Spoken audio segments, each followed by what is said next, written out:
다니엘서 3장 1절로 7절까지 봅니다. 제가 1절, 여러분이 2절 교독합니다. 느부갓네살 왕이 금으로 신상을 만들었으니 고는 60규빗이요 광은 6규빗이라. 그것을 바벨론도에 두라. 평지에 세웠더라.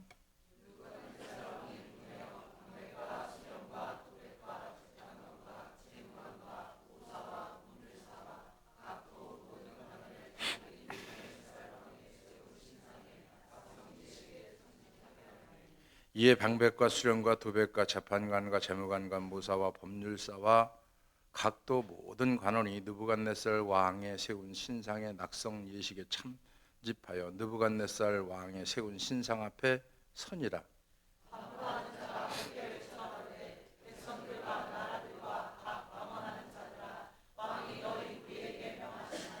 너희는 나팔과 피리와 수금과 심연금과 양금과 생황과 및 모든 악기 소리를 들을 때에 엎드려 느부갓네살 왕이 세운 그 신상에게 절하라. 누구든지 엎드려 절하지 아니하는 자는 즉시 등혈이 타는 불에 던져 넣으라 하니. 함께합니다.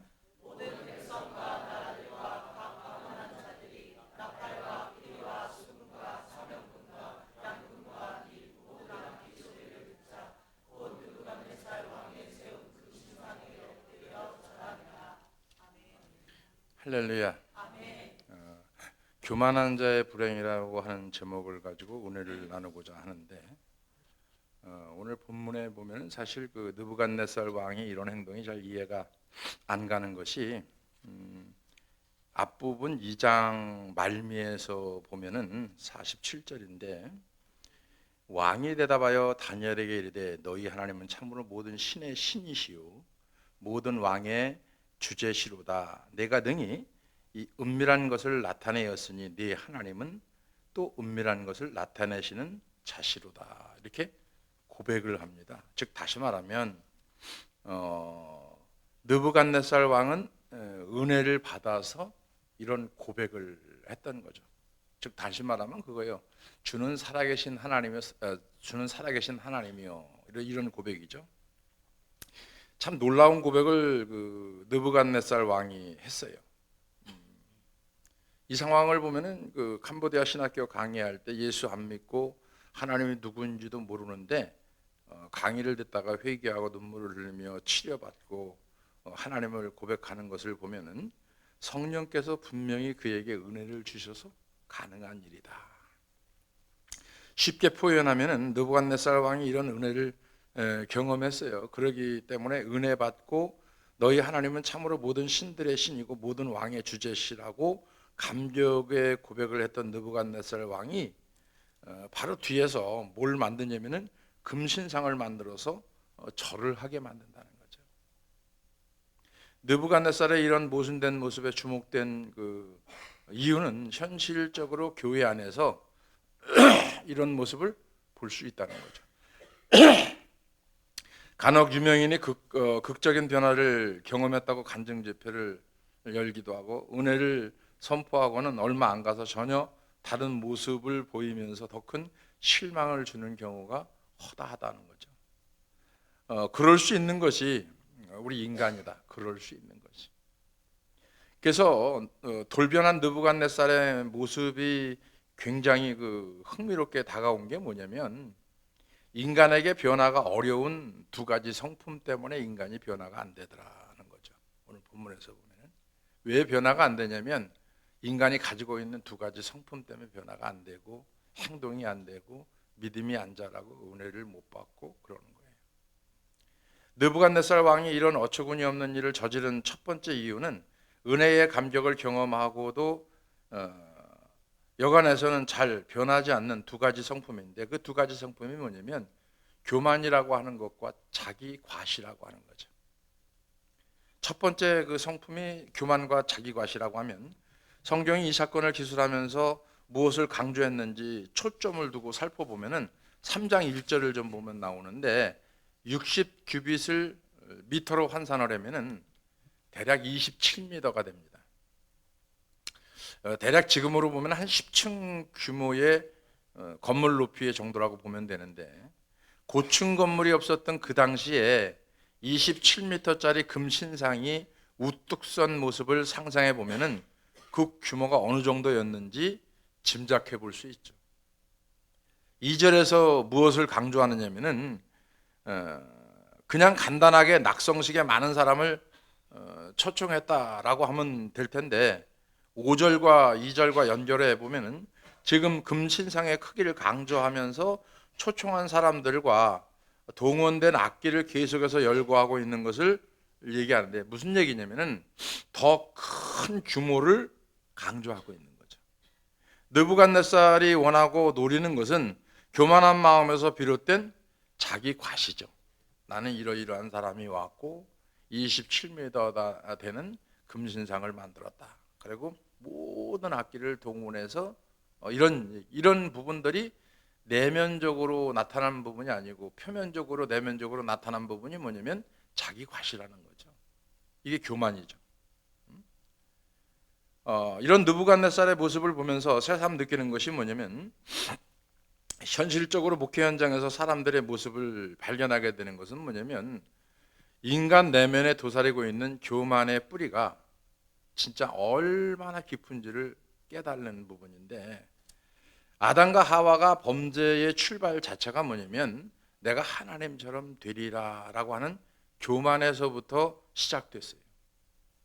그만큼 교만의 뿌리가 깊고 깊은데, 그러기 때문에 우리는 우리 내면에 도사리고 있는 교만과 그 교만이 만들어내는 열매, 자기 과시의 문제를 늘 조심하고 또 조심해야 되는데, 누구도 부인할 수 없는 것이 내면의 교만과 자기 과시의 욕구가 꿈틀거리고 있다는 것을 부인할 수가 없습니다.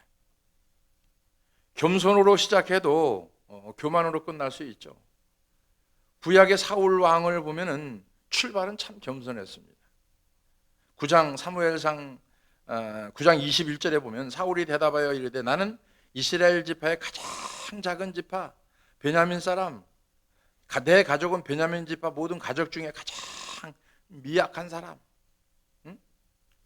당신이 어찌해서 내게 이 같은 말씀을 합니까? 아주 겸손하게 하나님 앞에 대답을 합니다. 이런 사울에게 하나님이 얼마나 많은 은혜를 베풀어 주셨어요. 근데 그렇게 겸손했던 그가 후에 어떻게 되었는지 그 결말은 우리가 다 알고 있는 거죠. 겸손했던 처음 모습과는 여전히 다른 모습이죠. 우리 신앙생활도 이와 똑같습니다.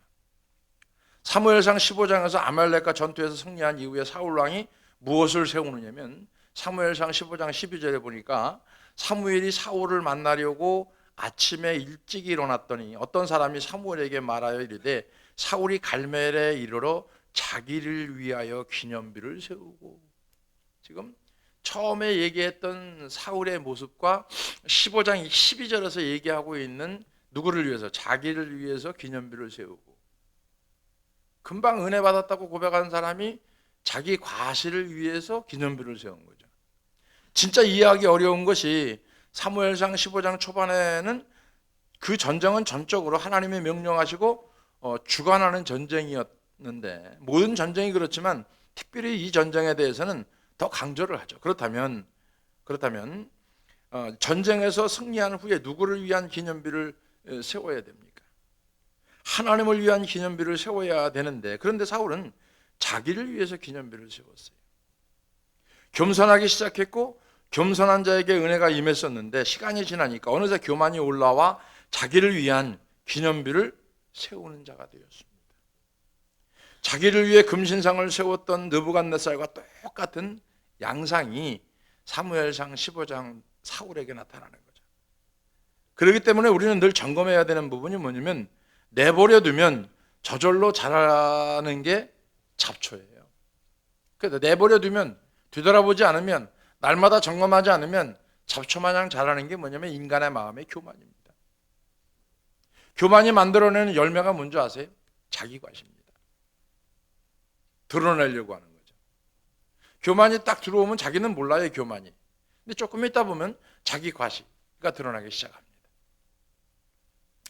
우리에게는 대단히 큰 희생을 결단하는 것이 아니고 작은 헌신의 성취감이 필요한데 삶 속에서 내가 할 수 있는 영역에서 자기 과시의 욕구 없이 드려지는 섬김이라고 하는 훈련이 굉장히 필요한데 그것이 바로 우리 교회에서 행하고 있는 20년 동안 행하고 있는 자발적 헌신 이거예요.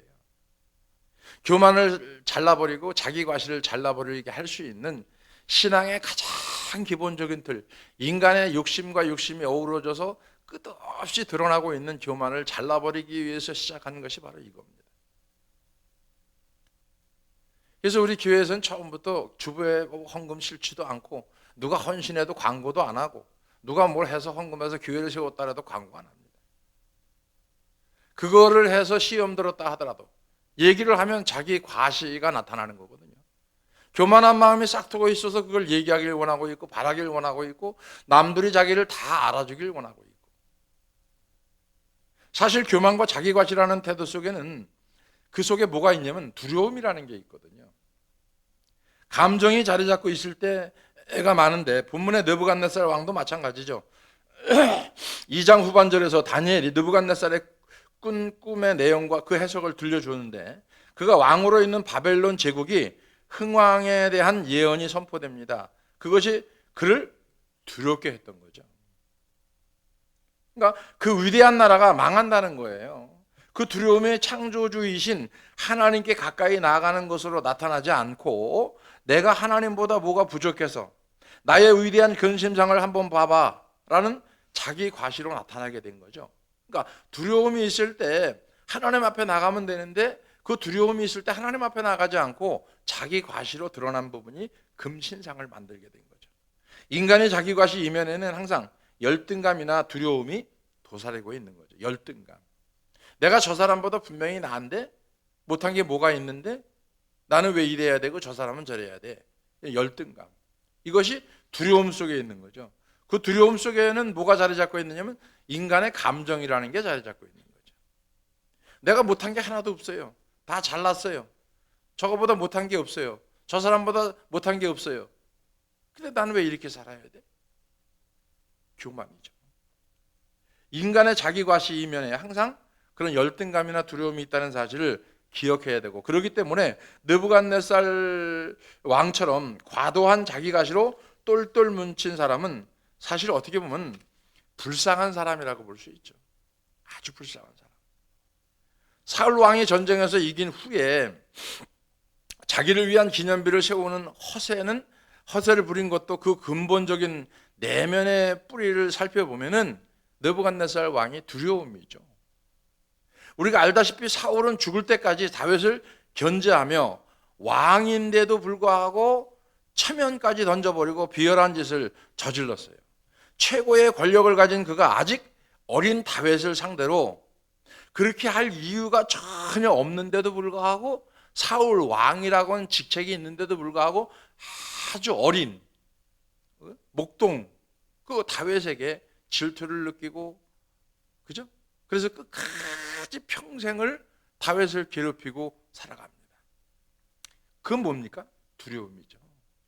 두려움. 어디서부터 그런 두려움이 시작됐냐면 다윗이 물맷돌로 골리앗을 물리친 이후에 백성들을 그를 환호하면서 그렇게 외쳤어요. 사무엘상 18장 7절에 보면 여인들이 뛰놀며 노래하여 이르되 사울이 죽인 자는 천천히요 다윗이 죽인 자는 만만이로다. 이렇게 얘기한 거예요. 요거 한마디 때문에 사울이 평생토록 다윗을 못 살게 구른 거예요. 이것이 사울의 심기를 건드린 거죠. 18장 8절 9절 사울이 그 말에 불쾌하여 심히 노하여 이르되 다윗에게는 만만을 돌리고 내게는 천천만 돌리니 그가 더 얻은 것이 나라 말고 무엇이냐 하고 그 날 이후로 사울이 다윗을 주목하였더라. 참 불쌍한 인생이에요. 그죠? 진짜 불쌍한 인생이에요. 사울이 내면의 백성에게서 왕으로 인정받지 못하고 사랑받지 못한 것 같다는 두려움이 생긴 거죠. 그런 두려움 때문에 그토록 집요하게 다윗을 견제하고 또 자신을 기억해달라고 자기 과시를 하며 기념비를 세우게 된 거거든요. 내면의 두려움이라는 문제를 하나님 앞으로 가져가지 않고 자기 힘으로 어떻게 해보려다가 은혜를 받고도 금신상을 세웠던 느부갓네살 왕처럼 어리석고 미숙한 짓을 저지르게 된 거. 디모데후서 1장 7절에도 하나님이 우리에게 주신 것은 두려워하는 마음이 아니고 오직 능력과 사랑과 절제하는 마음이니 그랬어요. 한번 냉정하게 생각해 봅시다. 처음에 시작은 겸손하게 시작을 하죠. 모든 것들이 다. 근데 중간 말미로 가면서는 자기 과시가 드러나게 되고 교만이 싹트게 되고, 그래서 교만이 싹트기 시작하다 보니까 자기 과시의 열매를 맺게 되고 그것을 자기 스스로가 먹게 되고 자기 스스로가 죽게 되고 자기 스스로가 발등 찍게 되는 거죠. 신앙생활하면서 우리가 가지고 있는 아주 흔한 일들 중에 하나입니다. 시편에도 56편 3절 4절에 내가 두려워하는 날에는 내가 주를 의지하리이다. 내가 하나님을 의지하고 그 말씀을 찬송하올지라. 내가 하나님을 의지하였은즉 두려워하지 아니하리니 혈육을 가진 사람이 내게 어찌 하리이까. 만약 지금 내면에 두려움이 있다면 두 갈래의 교차로 앞에 서 있는 거예요. 느부갓네살이나 사울의 길로 가서 자기 과시로 빠지거나 아니면 다니엘이나 다윗의 길로 가서 하나님 앞에 두려움의 문제를 가지고 나가서 내가 하나님을 의지하였은즉 두려워하지 아니하리니. 하나님을 찾지 않는 것은 자기 과시입니다. 하나님을 찾지 않는 것은 교만입니다. 담대히 이런 고백이 여러분에게 있어지기를 주의 이름으로 축원합니다. 하나님을 의지할 때 두려움이 사라지는 거죠. 이것을 삶 속에서 많이 경험하게 하는 거예요. 그러니까 내가 두려움이 있을 때 하나님을 의지하게 되면 두려움이 사라져요. 근데 두려움이 있을 때 세상으로 나가고 자기 과시가 되고 교만이 되면 두려움은 절대 없어지지 않습니다. 문제를 자기 힘으로 해결하려고 하는 태도가 바로 그거거든요. 문제는 하나님이 해결해 주는 거지 사람이 해결할 수 있는 부분이 아닙니다. 우린 그렇게 얘기합니다. 사람이 할 수 있는 건 해야죠. 당연하죠. 할 수 있는 건 해야죠. 그러나 하나님을 먼저 찾고 해야죠. 그런가 하나님을 인정했던 느부갓네살 왕의 금신상을 만든 두 번째 이유는 뭐냐면 문제를 자기 힘으로 풀려는 태도 때문이에요. 은혜를 받고도 버리지 못하는 교만과 자기 과시, 그리고 두려움의 문제를 떨치지 못하는 사람은 자기에게 닥친 모든 문제를 자기 힘으로 풀려고 하는 태도를 갖고 살아간다는 거죠. 느부갓네살 역시 이 태도 때문에 하나님을 인정한 후에도 자기를 위한 근신상을 세우는 어리석은 짓을 저지르게 된 거예요. 이것이 무슨 말이냐면은 아브라함과 롯의 선택을 보면 됩니다. 구약에 나오는 이와 관련된 부분을 보면 두 인물이 나오죠. 아브라함과 조카 롯. 아브라함과 목자들과 롯의 목자들이 서로 다투며 갈등을 일으키기 시작하죠. 우리가 다 알고 있는 부분인데 아브라함과 롯은 그래서 결별하기로 결정을 내죠. 그 과정에서 문제를 자기 힘으로 풀려는 느부갓네살 같은 태도와 하나님을 의지하는 다니엘 같은 태도가 이 두 사람에게서도 그대로 나타나죠. 아브라함에게 나타나는 것과 롯에게 나타나는 것. 먼저 롯의 선택을 보면은 창세기 13장 10절에 보니까 이에 롯이 눈을 들어 요단들을 바라본즉 소알까지 온 땅에 물이 넉넉하니 여호와께서 소돔과 고모라를 멸하시기 전에 없는 고로 여호와의 동산 같고 애굽 땅과 같았더라. 자신이 거주할 땅을 선택해야 되는데 누가 땅을 둘러보았습니까? 롯이 눈을 들어 요단 지역을 바라보니까 롯이 봤죠. 그리고 자기 눈에 좋은 대로 즉각적으로 선택을 하죠. 자기 눈에 좋은 대로. 우리가 그냥 보편적인 거예요. 자기 눈에 좋은 대로. 믿음의 없음이 가장 대표적인 반응이 하나님께 묻지 않는 거, 결정적 문제죠. 그에 반해서 아브라함의 모습이 전혀 다른 모습으로 나타나는데 창세기 13장 14절에 보니까 롯이 아브라함을 떠난 후에 여호와께서 아브라함에게 이르시되 너는 눈을 들어 너 있는 곳에서 동서남북을 바라보라. 무슨 차이가 있어요? 롯은 자기 눈으로 보고 즉각적으로 판단한 것과는 달리 아브라함은 하나님의 인도하심을 받았다는 거죠. 여러분의 삶 속에 모든 문제와 사건이 있을 때 하나님을 바라보고 하나님이 인도하심이 있는 결단. 근데 사람은 그렇지 않죠. 다 자기 결단이죠. 그리고 결과를 우리가 다 알고 있는 부분이죠. 자기 힘으로 문제를 풀려고 했던 롯은 자기 눈에 좋은 것을 택했지만 결과적으로 어떻게 됐어요? 망해버렸죠. 결국 망한다는 거예요. 하나님의 인도하심을 받았던 아브라함은 어떻게 됐어요? 하나님의 약속대로 믿음의 조상이 됐어요. 우리가 하나님의 은혜를 받고도 느부갓네살 왕처럼 미숙한 자리에 빠지지 않으려면은 지금까지 살펴본 내용을 꼭 기억하시기를 주의 이름으로 축원합니다. 다니엘의 세 친구처럼 하나님을 의지하고 나갔더니 어떻게 됐어요? 살았어요. 자기를 의지하고 나갔더니 어떻게 됐어요? 죽었어요.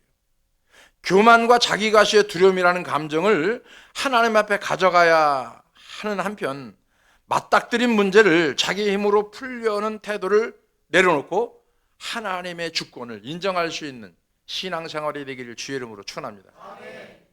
하나님의 주권을 인정하는 것은 다니엘의 세 친구처럼 그렇게 하지 아니하실지라도 그런 태도가 되어야 된다는 거예요. 그 일을 주도하시고 도와주시는 분이 누구예요? 성령이시거든요. 그 성령이 그 일을 주도하시거든요. 근데 우리는 어떻습니까? 그렇지 않죠. 느부갓네살 왕은 엄청난 규모의 금신상을 만들어 놓고 사람들에게 강제로 절하도록 명령을 내리죠. 그리고 그 문제로 다니엘의 세 친구 사드락과 메삭과 아벳느고를 고발을 하는 거죠. 다니엘서 3장 12절에 보니까 하나님을 섬기는 이들이 느부갓네살 왕이 금신상에 절하지 않는 까닭, 그것이 왕이 분노를 자아냈고 결국 잡혀서 맹렬히 타는 풀무불에 던져지고 말죠. 이 부분을 묵상하는데 다니엘서 3장 20절 21절에 보면은 맹렬히 타는 풀무불 가운데 던져졌더라 그랬어요. 이 구절에서 정말 중요한 영적 원리와 포인트가 담겨 있는 것을 깨달는데 그 깨달음은 두 가지가 있는데 두 가지 변화를 경험하기, 본문을 통해서 깨달을 수 있는 신앙생활하는 이유가 경험해야 될 두 가지 변화인데 뭐냐면은 고정관념을 깨트려 버려야 된다는 거죠. 변화는 우리가 만들어 놓은 고정관념을 깨트려 버리는 거예요. 내가 변화됐다라고 하는 것은 내 고정관념이 깨졌다는 얘기고, 내가 변화되지 않았다는 얘기는 내 고정관념이 안 깨졌다는 얘기예요. 이걸 우리는 고집이라고 말합니다. 사람들의 행동을 결정하는 잘 변하지 않는 굳은 생각 또는 지나치게 당연한 것처럼 알려진 생각인데, 신앙생활하는 우리에게 신앙적인 고정관념들이 너무 많죠. 잘못 배우고 잘못 듣고 잘못 행한 것들.